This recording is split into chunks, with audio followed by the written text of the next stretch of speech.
and campaign. I asked when, just feeling a little bit of heat about these two outstanding candidates who all of us in Washington want to see promoted. We all want to see Bernie in the Senate. People have been saying, well, I love Bernie, but of course he can't win. That's right. Now it looks like he can win, but his biggest problem is in the black community. The brothers don't like him. Why? Oh, no, that's not true. Oh, it is. I have 82% of blacks. Because we don't know Bernie. Once they get to know Bernie and recognize it's true. Okay. Brother Bernie Sanders represents the politician. He's the grand exemplar of integrity in public life at the national level. He represents the legacy of Martin Luther King Jr., Fannie Lou Hamer, and Rabbi Abraham Joshua Heschel, and Dorothy Day. And I would add John Coltrane, too. Wow.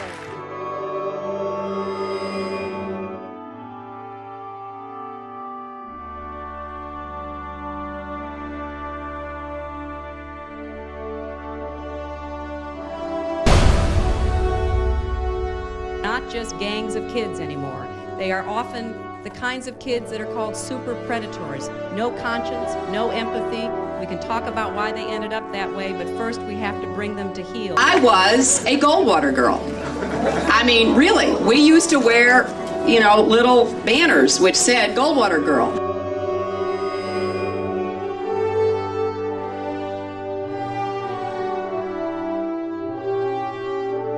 Since I was vocally a Republican and for Senator Goldwater.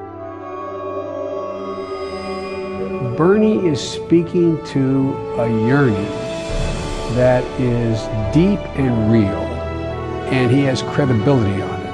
And that is the absolute enormous concentration of wealth of a small group of people with the middle class now being able to be shown being left out. They're Hillary's talking about that as well. It's relatively new for Hillary to talk about that.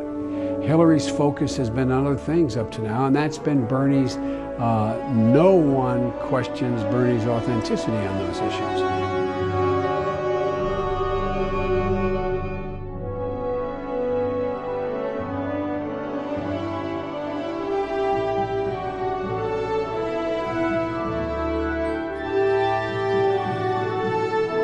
One of our top goals is to complete free trade agreements with Colombia and Panama. Today, I'm happy to report we are making great progress on both agreements. Let me say a word about the Panama Free Trade Agreement. Now, Panama is a very small country.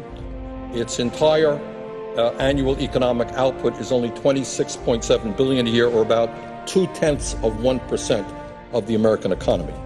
So I think no one is going to legitimately stand up here and say that trading with such a small country is going to significantly increase American jobs.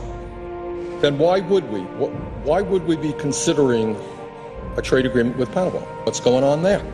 Well, it turns out, Mr. President, that Panama is a world leader when it comes to allowing wealthy Americans and large corporations to evade U.S. taxes by stashing their cash in offshore tax havens. And the Panama Free Trade Agreement would make this bad situation much worse. As I'm a member of the Budget Committee, as you are, Mr. President, and we have heard testimony time and time again that our country is losing up to $100 billion every year as corporations stash their money in postal addresses in the Cayman Islands, Bermuda, and in Panama. And this trade agreement makes that situation even worse. According to Citizens for Tax Justice, quote, a tax haven has one of three characteristics. It has no income tax or a very low rate income tax. It has bank secrecy laws, and it has a history of non-cooperation with other countries on exchanging information about tax matters. Panama has all three of those, and they are probably the worst.